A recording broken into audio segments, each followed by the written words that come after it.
Hey guys, it's Landon with Redefined Horizons and On Point Workshops. This is another fantastic Surveyor short. I know you guys are loving these videos. You're eating them up. In this video, we are going to answer these two questions. What is a map projection and why do we need them? I'm going to give you a definition first. Now, yeah, are you ready for this? I know you just like cruising through your Instagram feed and you've been watching cat videos and clowns and stuff. Like this is, we're going to go deep here. Buckle your seatbelt. You're going to learn something. Might actually learn something. All right. So a map projection is a simple mathematical system to convert locations on the curved surface of the Earth to locations based on a flat or a two-dimensional grid. Okay, let me read that to you one more time. A map projection is a simple mathematical system, that's a group of formulas really, to convert locations on the curved surface of the Earth to locations based on a flat or two-dimensional grid. Now, why is it called a map projection? Okay, there's two reasons why. The first part, map, right? We call it a map projection because we need locations based on a flat grid to draw two-dimensional maps. Right? Otherwise, every map has to be a globe. Okay, so we need to be able to flatten out that curved surface of the Earth to create flat 2D maps, which is usually the type of map that we want to use. Now, when I say map, I'm not just talking about the old school paper map that you would unfold. I'm also talking about digital maps. So that's one of the things we do here at Redefined Horizons is we make a lot of digital maps. We're a mapping company. Most people do not want a globe, even for their digital map, like a digital globe like Google Earth. They want a flat map. So that's why we need map projections. That's one of the reasons. So map, we call it a map projection because we use those 2D grid locations to draw maps. And we call it a projection. That's the second part of the name, map projection. We call it a projection because most of the math involves shooting imaginary rays from the center of the Earth. This is, imagine a little red laser. We're shooting these imaginary little red lasers from the center of the Earth. We puncture the surface of the Earth, and then we shoot that ray, and it goes out past the surface of the Earth until it pokes a hole in a giant imaginary sheet suspended in outer space above the Earth, usually above the Earth. Sometimes it goes through the Earth, but that's what a map projection is. That's essentially what the math does, right? Now, I know what you're thinking. You're thinking, get out of town, Landon. I'm telling you the truth. Surveying is way cooler than you realize. In map projections, we actually shoot imaginary red lasers from the center, the molten lava center of the Earth, through the Earth's crust to an imaginary sheet hung in outer space. We do that all with math. I mean, it's pretty amazing. Okay, so what kind of math do we use?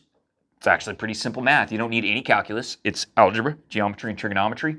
We can create map projections with just those simple types of mathematics.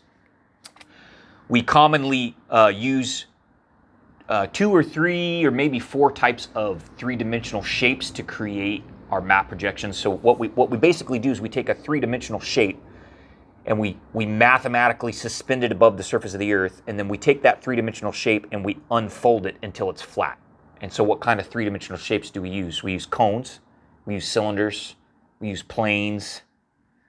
There might be a couple that I'm not thinking of. But if you can imagine, they're mostly cones and cylinders. If you can imagine a cylinder wrapped around the Earth, if you slit that cylinder down one side, you can unfold that cylinder and it becomes a flat sheet, right? So that's essentially what we do with the math. Okay? So all map projections have distortions. Different types of map projections have different types of distortions. So that's depending on the 3D solid you use and how you hang that solid over the Earth, those choices influence the type of distortions that are going to be in your map projection. So map projections are like husbands. They all have flaws. So there is no perfect husband. There is no perfect map projection. I'm sorry, ladies, to disappoint you. You can check with my wife. She'll let you know that even I, Landon Blake, husband Landon Blake, have imperfections and flaws. So I'm sure my wife would confirm that. So map projections are just like husbands. They all have flaws. And so because our map projections have flaws, our maps also have flaws. So it doesn't matter what map you use or what map projection you use to create a map, the map is going to have some distortions. What I'm saying is your map is lying to you in one way or another. Now, what we try and do as land surveyors is we try and keep those distortions as small as we can, but there are always distortions in a map projection. We might talk about that in a future Fantastic Surveyor short video. All right, so what else did I want to tell you about map projections? Let's see here as we wrap up. Why do we need them? That was one of the things we touched on it, but why do we need map projections? It's a lot of math. You know, it's a lot of math. Why do we need that? Sounds like a lot of work. You know, you got to send somebody down to the center of the earth. They got to shoot that little red laser. Man, you got to put your sheet in outer space. Wait, why? That's a lot of effort. Why do we do all that? We need map projections because there's really only two types of people that understand that the earth is actually round. Land surveyors and astronauts. So if you're not a land surveyor or an astronaut, you forget that the earth is round. Okay, but it is. It's round. Trust me. Take my word for it. You can ask an astronaut or a land surveyor. The earth is in fact round. The reason we need map projections is because other types of people, like architects and engineers, they want to pretend that the earth is flat. And so map projections are a tool that we use as land surveyors to take the earth that we know is in fact round and make it appear as if though it were flat for architects and civil engineers. So that's why we have to do it. That's why we need map projections.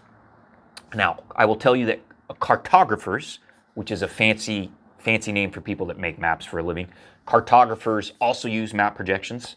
And when I was getting ready to write the script for the video, I was like, am I a cartographer? I think I am. I think I would call myself a cartographer. So I think many surveyors are cartographers. Most cartographers are not surveyors. But cartographers also use map projections. They are typically using map projections over way larger areas, so like over a whole continent or over a whole state. The map projections we use as land surveyors are typically over smaller areas, still large areas, so a city or a county or a part of a state maybe.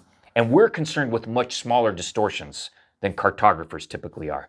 You know, cartographers are worried about, you know, did they make the continent of Antarctica look 3 times as big as it really is in real life? Surveyors are worried about, you know, did our map projection move our point that much? So we're concerned about much smaller differences. But both types of professionals, cartographers and land surveyors, use map projections. Maybe I'll do some more Fantastic Surveyor shorts in the future, and we'll talk a little bit more about cartography.